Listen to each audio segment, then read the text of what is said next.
Vi står inden for afskaffelsen af social dumping. At udenlandske arbejdere skal have de samme vilkår som de danske.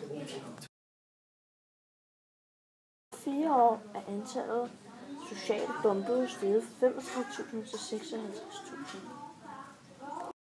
Social dumping giver store problemer for den danske økonomi, grundet unfair konkurrence og arbejdsvilkår mellem udenlandske og danske firmaer. Vi synes, at der skal være mere opsyn og strammere regler for firmaer med udenlandske arbejdere.